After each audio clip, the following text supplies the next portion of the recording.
Welcome to Inc.'s The Founders Project with Alexa Von Tobel. I'm Alexa, the founder of LearnVest, author of New York Times bestselling book, Financially Fearless, and second book, Financially Forward. I'm also the founder and managing partner of Inspired Capital, a venture firm focused on the entrepreneurs of the future. Each week, we sit down with a top founder to share their story of guts, inspiration, and drive. Hi, everybody. I'm your host, Alexa Von Tobel, and this week I'm excited for you to meet Nigel Morris, co-founder and managing partner of QED Investors, a fintech venture capital platform focused on disruptive, high-growth financial service companies. Prior to QED, Nigel co-founded Capital One Financial Services in 1994. Under Nigel's leadership as president and chief operating officer, Capital One pioneered an information-based strategy that transformed the consumer lending industry. Today, Capital One is one of the largest retail banks in the United States, servicing more than 100 million customers across a diverse set of businesses. As an investor, Nigel has backed companies that include Credit Karma, Nubank, Klarna. Nigel is the chairman of ClearScore and Mission Lane and serves on the boards of Remitly, Quinto Andar, Bitso, Amount, and Current. He frequently keynotes at industry-leading conferences. Although Nigel grew up mostly in England, he takes an immense pride in the fact that he is at least half Welsh. He's an MBA from London Business School, where he's also a fellow. Nigel is recognized as a top 100 venture capitalist by CB Insights in 2019 and Midas List member in 2020 and 2021. And with that,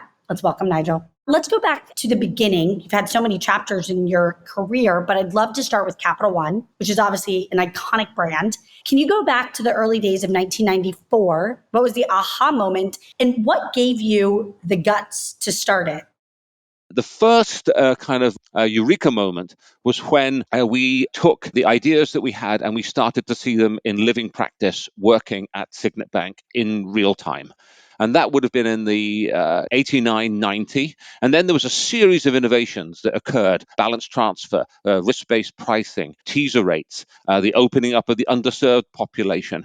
We saw this rapid series of innovations that occurred over that 4 to 5 year period that led to a real renaissance at Signet Bank, where the securities analysts were recognizing that there was this consumer lending juggernaut that was being built on the side of a very conventional and wonderfully run blue chip regional bank based in Richmond. That then led to what the investment bankers call conglomerate discount, i.e. that two businesses together were the sum of the 2 + 2 = 3. That led to the spin-off in 1994. But what we saw, Alexa, was the ideas that we had starting to really work in rapid succession that created enormous momentum, and then the spin-off from Signet Bank and the creation of what then became Capital One. If you go back to 1994, tell us what the consumer problems were that, let's just take it from the customer point of view. What problems existed and how did you think about solving them? In 1994, credit cards were homogeneously priced across the top 10 players. So Citi and Chase and Manny, Wells Fargo, B of A, Chemical Bank, some names that we don't know anymore, were all charging 19.8% APR and all charging a $20 fee. There was no segmentation. It was the classic Henry Ford, any color you like, so long as it's black mindset. And I think so much of part of what Rich and I set out to do was to say, look, we're going to democratize access and we're going to sub-segment, tailor different products to different underlying populations, partly based on risk, partly based on the nature of use, and partly based on other dimensions. So what we were able to do was to prevent the cross-subsidization of really good customers from not so good customers, all being charged 19.8% APR, and then open up populations that the banks had historically eschewed. And candidly, if you now run the clock forward 30 years, almost entirely continue to issue those populations. So, for example, as you can tell by my somewhat diluted British accent now, coming to the UK, coming out of business school and working in a consulting firm, nobody would give me a credit card. I was 26, 27, and they said, you've got no track record. Your social security number and your age don't match, and therefore we won't give you a credit card. So if you can't get access to credit, how do you build a credit history? If you can't get a credit history, you can't get a credit card. So our notion was, look, we're going to really open up these segments, and we're going to learn our way in, because there aren't beacons that we can build off. We would actually test and learn our way into these populations. We were fanatical about leveraging, experimental design, experimental methodology, test and control groups. We weren't just asking people what they might do. We were empirically, behaviorally watching what they actually do. It sounds quite obvious, doesn't it, now when you look back on it? I mean, I don't want to make it sound like it was a revolution per se, but it was the marshalling of those ideas and then executing against them at incredibly rapid speed that was a hallmark of Capital One in those days. Capital One was such a pioneer in unlocking access to credit for those who were previously deemed uncreditworthy. Yeah. Can you walk us through some of the products that you created that have now become completely ubiquitous in the world of finance? And from your point of view at the time, did it feel obvious?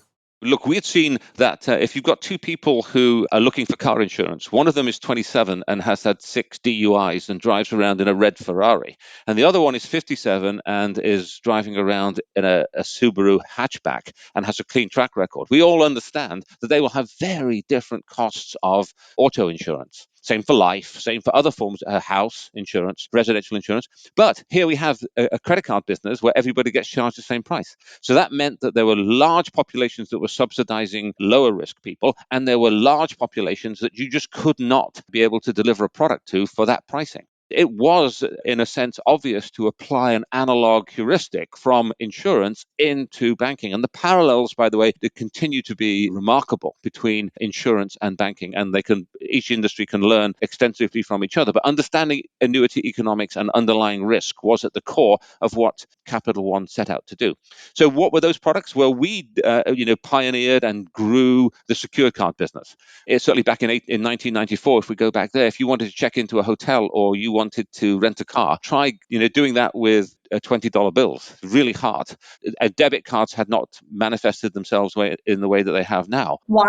Yeah, wild. Yeah. So by giving somebody a secured card, they then could have one of the key building blocks of managing their life, a cell phone and a Visa or MasterCard. And you could manage the risk by having them place a security with you that would be earning a normal rate of interest that a bank checking account would give you. And all we have done is joined the two up. So we built a several million size customer base portfolio in the secure card.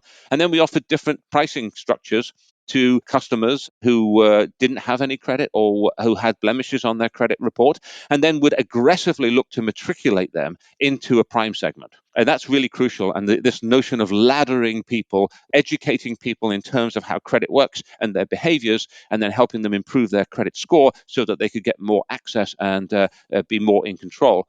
It was those themes, Alexa, slight sidebar, that led us into leading the A round at Credit Karma. Now 120 million customers and part of the Intuit family, and ClearScore in the UK that has done the same thing. So this notion of democratization, taking away friction, giving control to the individual or the SMB, and in a sense, taking that hegemonic power that the incumbent has and downstreaming it to the consumer was very much part of what we were out to try to do.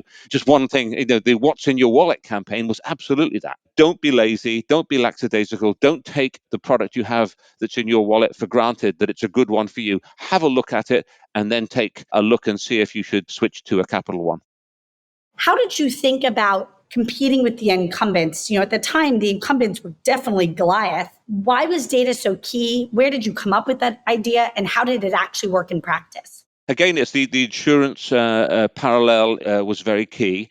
We had worked as strategy consultants for the big banks, and we'd seen how they didn't have the data or they didn't capture it. Their systems were old and clunky, and they didn't have the innovation mindset of testing and learning that was so much part of the fabric of Capital One. As Capital One ascended, we saw BCG, McKinsey, Bain, Oliver Wyman telling and explaining to the other banks, here's how Capital One does what it does. Why don't you go do it? We'll help you do it. It was a wonderful opportunity for them to get some consulting revenue. They could build the systems. They could have the same relationships with various vendors. But what they weren't able to do, and still to this day, I would argue now 30 years on, Capital One still dominates in its creative use of analytics in order to drive better returns and better customer propositions. The key is in the culture and the people. And it's very hard to change that if you don't have the leadership saying, this is how we're going to do it. These are the people we're going to hire. And now, as a venture capitalist, the Capital One diaspora is wide and deep. And so many of the companies that we've invested in 200 now over the last 15 years. So many of them have Capital One DNA and/or Capital One people in there driving these businesses. The methodologies have become part of the DNA of how consumer finance works now around the world. It was Capital One that created the punch through, that created all that momentum. I would love to get a sense of a few of your predictions. And I want to start with maybe just consumer lending specifically, and potentially any way or roles that AI will play in the category. Consumer lending is really, really hard. I often parallel it to, it's like fire. You're drawn to it. It's great returns, return on equity, 30, 40%.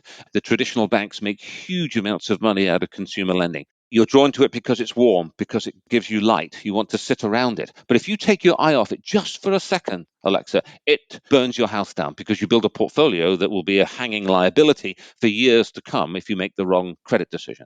It's marked by meticulous, incredibly careful, incredibly disciplined testing, followed by opportunity that emerges that you then jump into. So it's slow, slow, slow, quick, slow, slow, slow. And that pattern capability, that rhythm, is not easy for a traditional hierarchical organization to be able to embrace. But it, again, was a hallmark of the entrepreneurial culture that was quintessentially Capital One. Predictions? Look, I've just come back from Nigeria, where I was last week. And what I saw was so fascinating. It's almost like Mexico and Brazil from 5 years hence. The whole country is credit starved. If you want to get a smartphone, you have to save up. If you want to buy a car, you go and live with your mum and dad for 2 years to get enough money to go and buy a car for cash. There's no credit in the system. What will happen is new data sets will start to emerge. Capital will start to come into the marketplace. There's a overhanging issue of the FX volatility with the Naira. But you've got such energy in a 220 million population country and no access to credit. And the banks have never given access to consumers. So we'll see new data sets emerge. Will people start testing their way in? People start to build credit card portfolios and lending portfolios, and we'll see that become a multiplier effect throughout the economy. We see in the US, where half of the US population, people with a FICO score under 650, really can't get a credit card from a mainstream bank. The standard rhetoric that we hear in Washington, and I live in Alexandria, just close to Washington, so I talk to these people quite a lot, is that the banks in rural America are supporting our communities, small businesses and consumers. They're actually not. They're certainly not providing unsecured credit to the large digitally native gig economy middle class, because they either have poor credit or no credit, particularly the immigrant population. The irony is that there are great returns and great social multiplier effects into that population, but the banks don't know how to do it, which means that it's going to be the fintechs that will do that. Now, the fintechs have some massive advantages: user experience, analytical dexterity, product market fit focus, alacrity in terms of how quickly they get things done. But the banks have a massive advantage, and that is that they have deposit funding, low-cost, durable deposit funding, which is the Achilles heel of consumer lending. So what do I predict? I predict we're going to see fintechs doing this well, some of them getting to escape velocity, going public, many of them starting to amalgamate now, because there are many, many neobanks in the US and in the UK that are subscale, who will now start to come together and look to IPO over the next 2 to 3 years. But in the end, the banks have an amazing advantage, and the fintechs will have to take on the regulatory scrutiny and burden in order to get access to deposit funding. It's sine qua non. Nigel, do you have any predictions when you think about some of the really maybe where I'm going to call it true innovation? Is there anything that's been catching your eye lately? Well, I didn't answer your question on AI. So I'm a huge believer that AI is going to fundamentally drive productivity gains, which is largely going to be undermining the need for human beings in call centers and providing manual processes. And two, something that Capital One dreamed of, I think Rich Fairbank may have even coined the phrase mass customization, one-on-one marketing. But at some point, the cost of tailoring exceeded the benefit of the response lift you would get from the tailoring. So we could never get down to that level of atomic segmentation. In a ChatGPT world, you can. So we're going to see better productivity, and we're going to see improved performance. But the advantage is largely going to be to the incumbents. The incumbents, two sets of incumbents: ones that have data, largely the banks, They may not be able to use it terribly well, but they've got access to it. If you democratize access to the tools, which will rapidly occur, then you can turn the tools loose on the data sets. And then two, the people who have very deep data science capability, the big tech, who will be able to champion the different tools. They're the people who I think are going to win. And so it's very difficult to invest in AI. I don't see AI and its families really driving too much on the credit innovation side, largely because all the companies that we've invested in, we must have, 15 or 20 that are in and around consumer lending around the planet. They're all using AI and have been using it for 5-10 years. Everybody's using it. It's just a more advanced statistical tool. And in a sense, it's not a step function, certainly in my view. What do we love these days? Look, I'm really passionate about geographic expansion, particularly from what we've seen in Latin America, Brazil, and Mexico in particular, and how that will play out across Africa and India.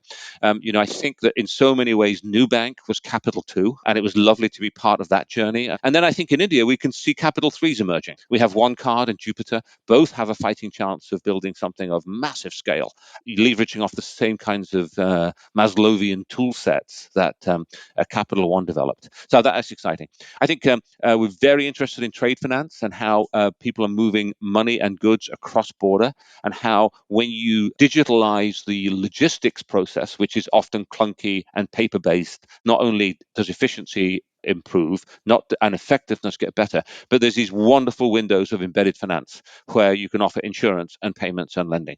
So I really, somebody coined the phrase, it may have been Matt Harris, my good friend from Bain, where he said, look, in the end, everything is fintech. And I really believe there's a lot of power in that thought. So much over the next 10 years, Alexa, is going to get digitalized. And people much cleverer than me are going to take these processes and digitalize them, turn them into apps, make them available, transparency. And then from that, there'll be these windows to be able to offer financial service products where I believe the moat is very, very extensive with the proprietary data sets, and returns can be much more stable, ironically, than the core business that you just digitalized. So we see so many companies that start with solving a real customer's problem. Quinto Andar is a good example, I think, in Brazil, solving the issue of how to rent an apartment in Brazil. The opportunity in the long run might be in the financial service products. So I couldn't be more excited about that space. That is very entertaining. If there's one category in the future of fintech that you're less excited about, that you actually think the market's moving away from, is there one? One thing about our industry, Alexa, is it's very mercurial and it's often fashion based. And what we've had in these last 3 years is two kind of major forces of vicissitudes, violent vicissitudes. On the one hand, coming out of COVID, we thought we were going into recession. It didn't happen. Massive government stimuli across the board, shift to digital from analog across so many B2C businesses, FOMO, and hedge funds and PE entering the market, bidding up the valuations dramatically. Due diligence collapsed.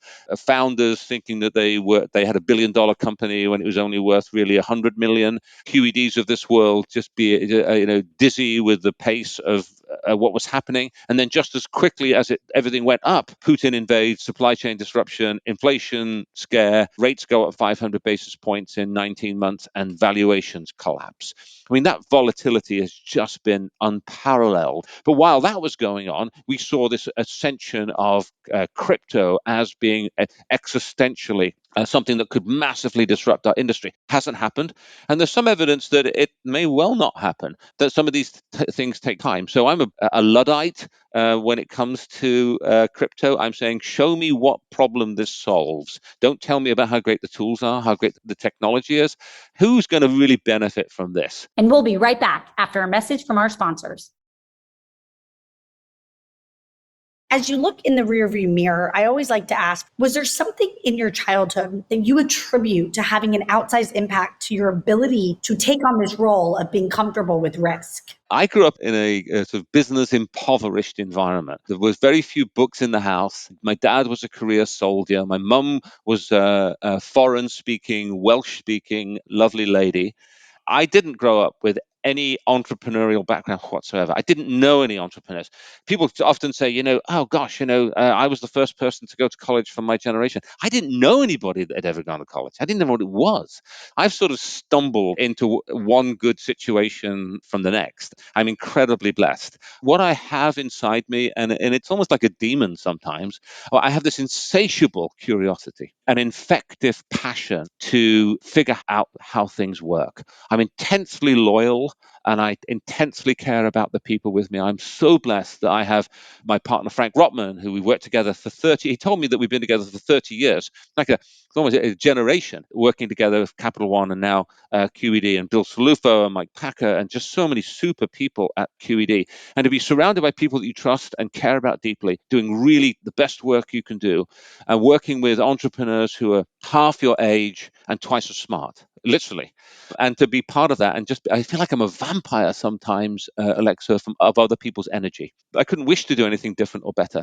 But no, I don't believe people can strategic plan their career. And I really don't like people who say, I'm going to go into an Ivy school and then I'm going to do 2 years at Goldman, then I'm going to go to Stanford, and then I'm just like, just do what you love to do and do it really brilliantly. Well, I may have been really lucky that I didn't have parents and an extended family telling me that that's the route I should go down, because it was complete tabula rasa. So I was making it up as I went along. And I've had so many great people over my career that have played mentor roles to me. I've benefited amazingly from that. And to the extent that I can now, having had the experience I've had, be that mentor to others is just a wonderful gift. Is there a certain trait that in the rearview mirror you want other people who aspire to have such tremendous success that you think is a really critical one for people in business to have? Restlessness. The people have said this to me, I'm never happy. I am never believe that I've solved the problem. And I believe that if you have solved the problem, QED, then by the time you've solved it, your answer is obsolete. So I think there's a restlessness that says there's a better way. There's more data. Where does the theory break down as you extend it into different places, geographically, vertically, stage, whatever? I think that's critical. Being really authentic is important. There's a lot of pretenders in this world, and a lot of really clever pretenders. As the years have gone by, I don't want to be around them so much. I want people that are true to themselves and with all their foibles, have some consciousness of it. Tenacity. We've invested in 200 companies. We've made 29 unicorns over now 15, 16 years, and have been doing fintech before it was a thing.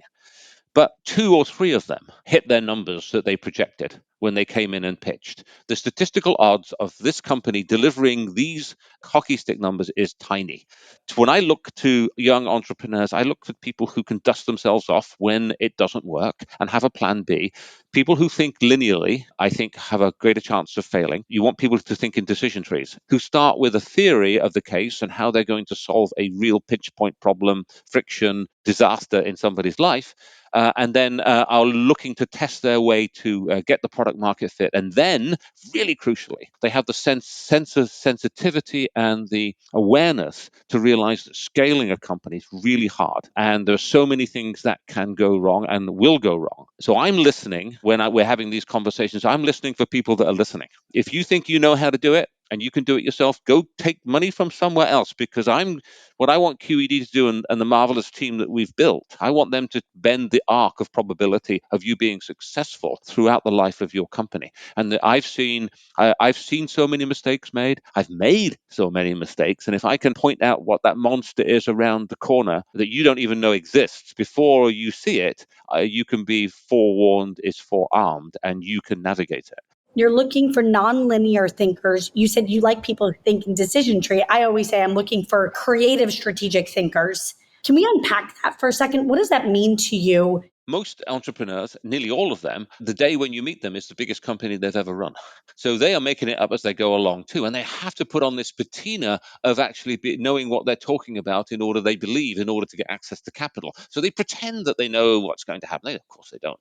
And that's part of the journey. Venture capital is about extracting as much signal as you can out of very, very little data, almost like squeezing it from stone. So I'm looking for people that can think in if-then statements, think in terms of hypotheses, have a plan B and C and D, and can articulate that back to what you said, the sort of orthogonal problem-solving skills. People who think meticulously and detailed and in terms of project management skills are very relevant at stage B, C, and D, but are not relevant at seed and A. So you want that breakout, orthogonal passion thinking that you call that sort of creative strategic thinking. The other thing I would add is I'm looking for somebody who's got a sensitivity around culture, who knows what it is, who has a sense of it. The time to work on a culture is when you're starting, not when you're at the C stage. So the time to focus on mental health in the workplace, on gender and ethnic diversity is when you start. And it's good business to do it. It's not just something that you're supposed to do.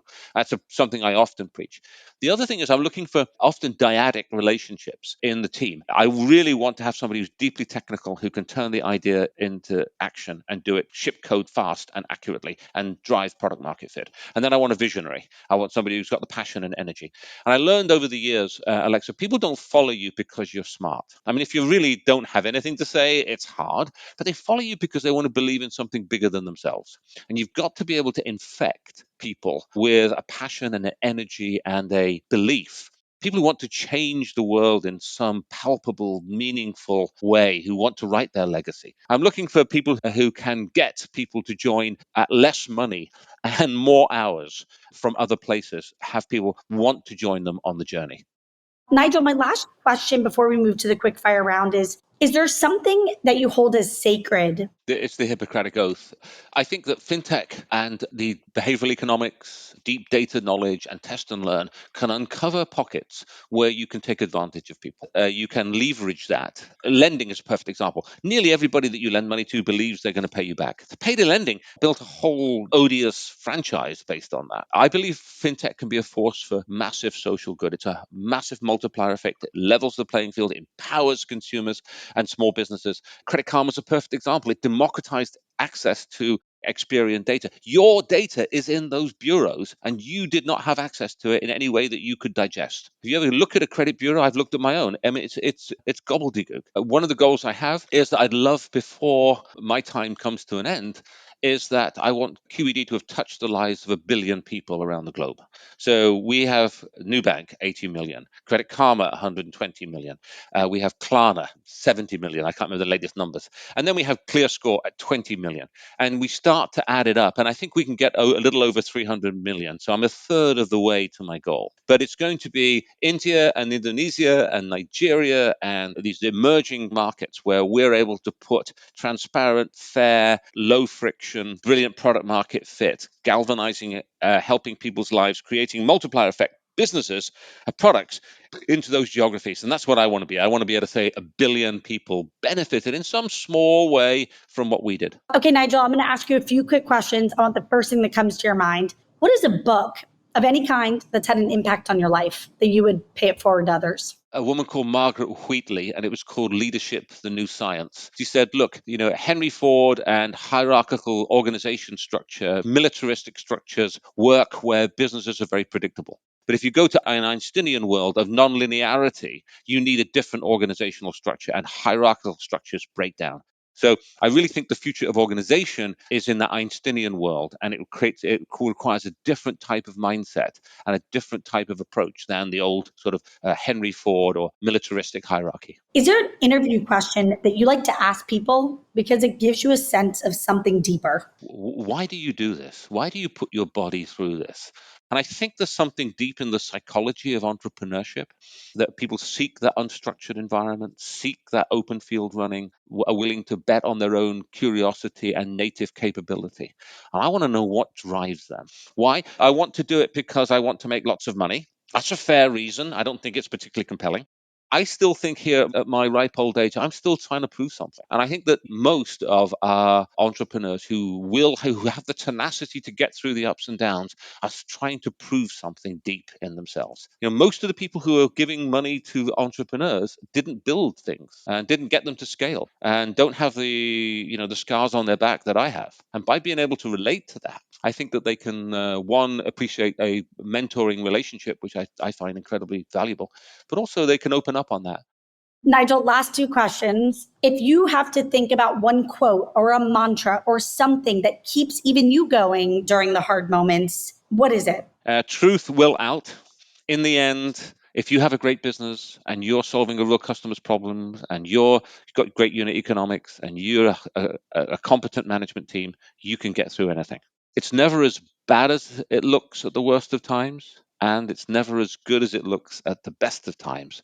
You don't react to the data that you saw at 4 o'clock in the afternoon, sleep on it, and see how it looks at 9 o'clock in the morning. Just, your goal is to dampen the vicissitudes, the beta, and take a half step back and put things into perspective. Have somebody alongside you that complements you and makes you better, somebody that you trust and care for deeply. Those relationships are really, really special, and seek them out and rely upon them.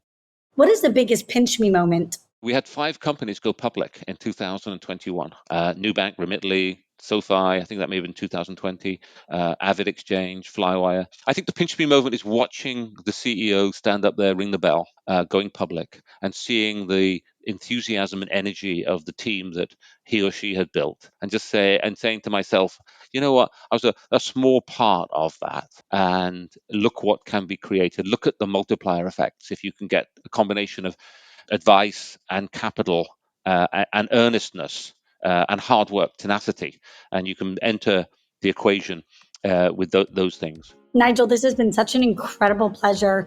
I can't thank you enough for joining us today. And I wish I met you back in 2007 when I was founding LearnBest. Everybody out there, if you want to check out QED, head to QEDinvestors.com. If you haven't already checked out Capital One, please do. You can join us next week for Inc. The Founders Project with Alexa Von Tobel. Nigel, we're rooting for you. Sincerely, thank you so much. You're the best. Thanks so much.